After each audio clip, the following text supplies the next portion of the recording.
ফিলিস্তিনের অবরুদ্ধ গাজা উপত্যকার গাজা সিটি ও শরণার্থী ক্যাম্প সহ পুরো গাজা দখলের পরিকল্পনা করছে ইসরায়েল। আরব ইউরোপীয় দেশগুলো দখলদারদের এই পরিকল্পনার বিরোধিতা করলেও যুক্তরাষ্ট্রের প্রেসিডেন্ট ডোনাল্ড ট্রাম্প এতে সম্মতি দিয়েছেন।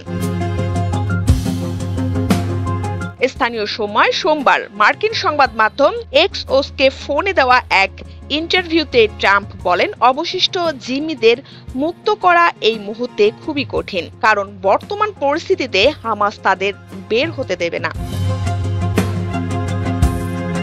যুদ্ধাপরাধের অভিযুক্ত ও গ্রেফতারি পরোয়ানায় আসামি ইসরায়েলের প্রধানমন্ত্রী বেঞ্জামিন নেতানিয়াহু গত সপ্তাহে ঘোষণা দেন তারা আবারও গাজা দখল করতে চান। এরপর আন্তর্জাতিক সম্প্রদায়ের এর নিন্দা জানান। যুক্তরাষ্ট্র, কানাডা সহ বিভিন্ন দেশ তাদের প্রতিক্রিয়া জানিয়েছেন, এতে করে গাজায় আরও মানবাধিকার লঙ্ঘনের ঘটনা ঘটবে, গাজার মানুষের দুর্ভোগও বাড়বে।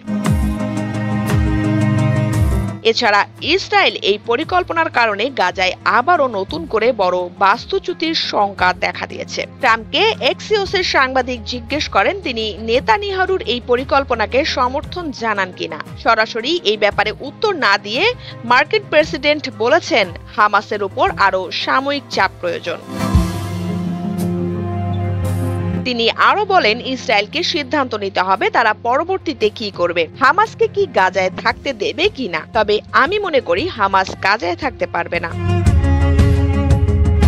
দখলদার ইসরায়েল দাবি করেছে হামাসকে গাজার নিয়ন্ত্রণ ছাড়তে হবে এবং তাদের যোদ্ধাদের অস্ত্র ফেলে দিতে হবে। এই দাবি প্রত্যাখ্যান করে সশস্ত্র সংগঠনটি বলেছে, যতদিন ইসরায়েলের দাখিলদারিত্ব থাকবে ততদিন স্বাধীন ফিলিস্তিন রাষ্ট্র গঠিত না হবে ততদিন তারা অস্ত্র ফেলবে না।